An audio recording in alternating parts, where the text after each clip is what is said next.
Today, we are looking at our innermost conversations, the ones we have with ourselves, our inner dialogue. Previously, I've called it the voice in your head as well. So, we've journeyed together through the landscapes of self friendship and happiness and uncovered tools and strategies that bring joy and wellness into our lives. Yet, there's an intimate conversation that underlies all of this, a dialogue of our thoughts and beliefs that shape how we see ourselves and our potential. This is the realm of empowerment, and it begins with the voice inside. So in this episode, we're going to discover how the words we say to ourselves can uplift us to new heights or chain us down.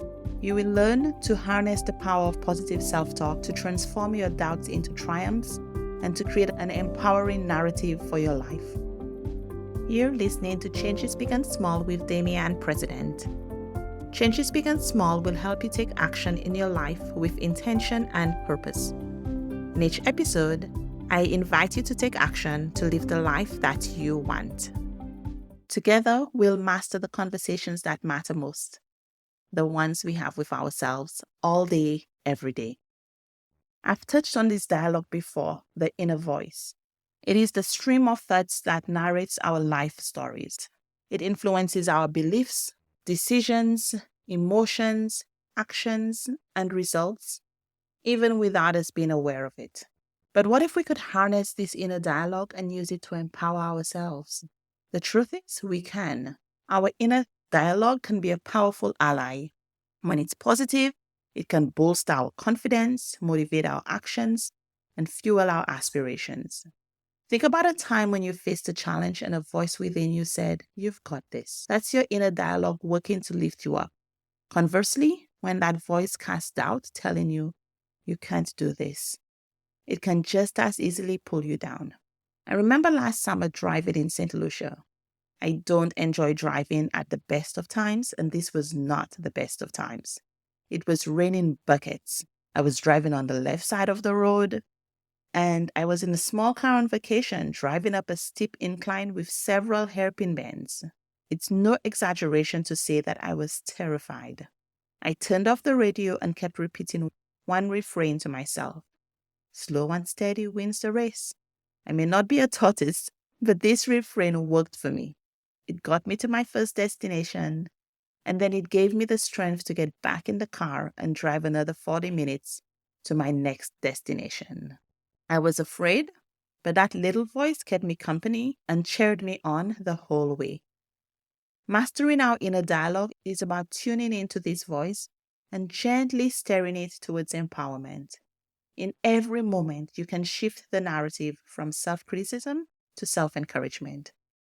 I could easily have thought about all the things that were going wrong when I was driving, but none of that would have helped my frame of mind.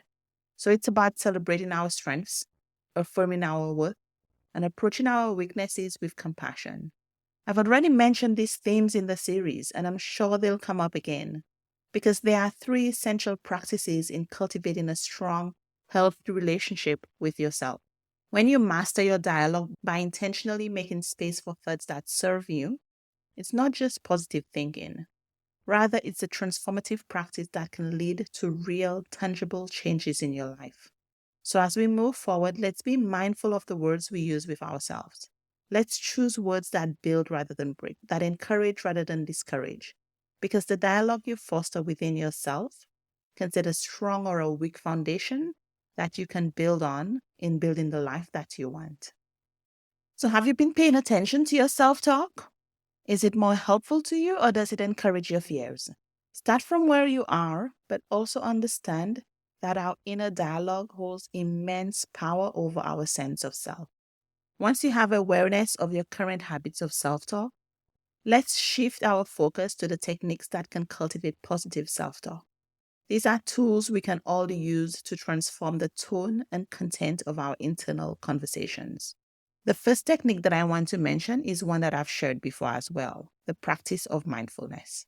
What makes mindfulness powerful here is that it allows you to be able to observe your thoughts. When we witness our thoughts without judgment, we create space to choose which ones to engage with and which ones to let pass without believing them. It's not about fighting with the thoughts or trying to suppress them or push them down, but it's realizing, oh, yeah, I'll believe this one. This is serving me. Or this one is not true. This one is not really serving me. I'm going to let it flow by. If it helps, think of each of them as invitations of something to believe. And you can say, no, silly Susan, I understand that you're trying to have a conversation with me right now, but I'm focused on other things. I have another conversation going on that I prefer to engage in.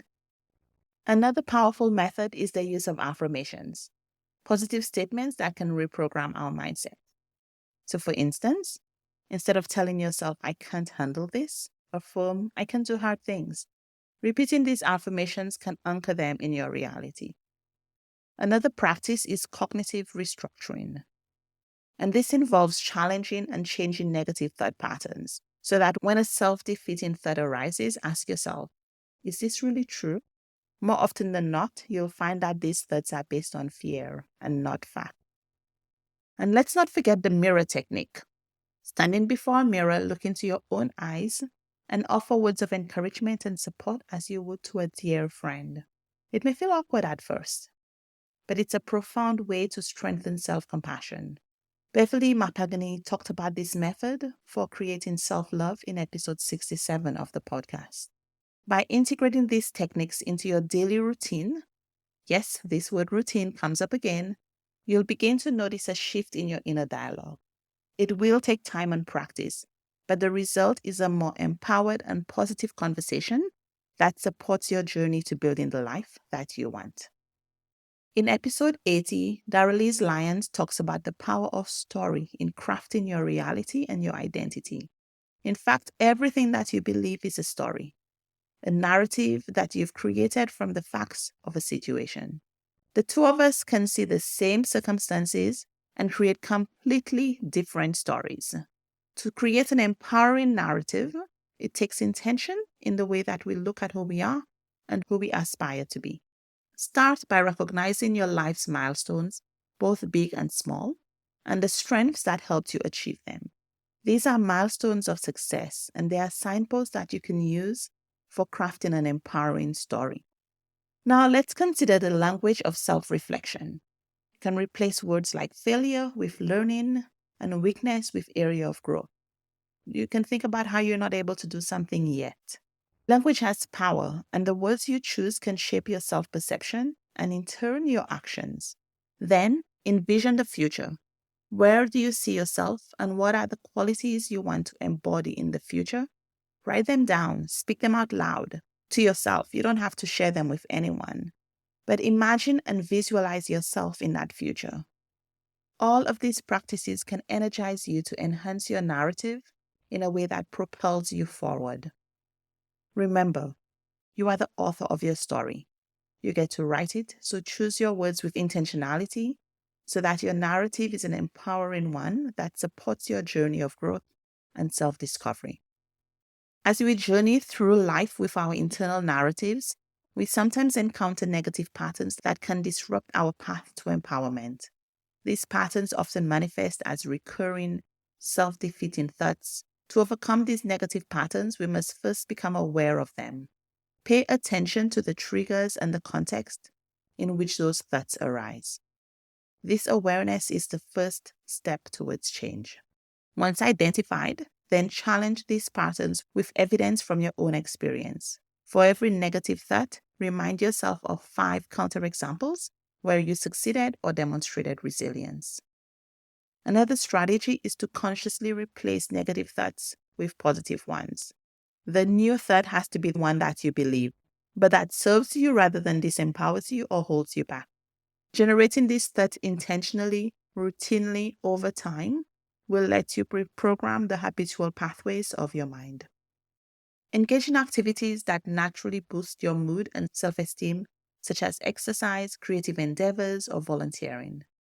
These experiences can provide a new perspective and disrupt the cycle of negativity.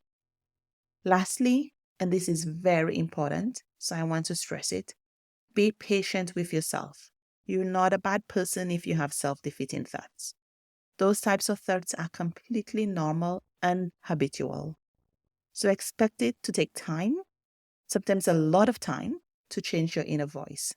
You might find that you do very well, except there's one circumstance where you revert completely to your old thoughts. That's okay. In fact, it's expected. Celebrate each victory where you generate a thought that inspires or motivates you to take action to build a life that you want. Celebrate even the smallest progress, as it will reinforce the idea that you have the ability and the strength to rewrite your story into a more empowering one. So my invitation this week is for you to deliberately practice one positive thought this week. Keep it simple and use the same thought all week long, one that you believe and find empowering and motivating. Write it down, say it aloud, and let it resonate within you multiple times a day. Maybe every time you go to the washroom, for example, or whenever you're eating. I'd love it if you would share your thought with me on Instagram on the Changes Big and Small account. Now it's time for the listener question. How do I handle the pressure of societal expectations when trying to live a life that's aligned with my personal happiness? That's a big one, right? Societal expectations. Many of us are used to living in obligation or living from expectation. So remind yourself that your pathway to happiness is yours alone, and it may not align or look like anyone else's. This is where reflecting on your values and what happiness means to you can help, as we discussed the last episode. So when you feel external pressures are mounting, turn to the techniques we've explored, grounding yourself in positive affirmations, engaging in mindfulness to stay true to your course, and using gratitude to build appreciation for your journey. Remember, your inner dialogue has the power to either protect you from pressures of societal expectations or to amplify them. And so choose to empower yourself with words that support your happiness and well-being. If you have a question, you can reach out and ask it by emailing contact@changesbigandsmall.com. So how do you feel about mastering your inner dialogue? If you get one takeaway from this episode, remember that the words you whisper to yourself can have an immense impact in your life.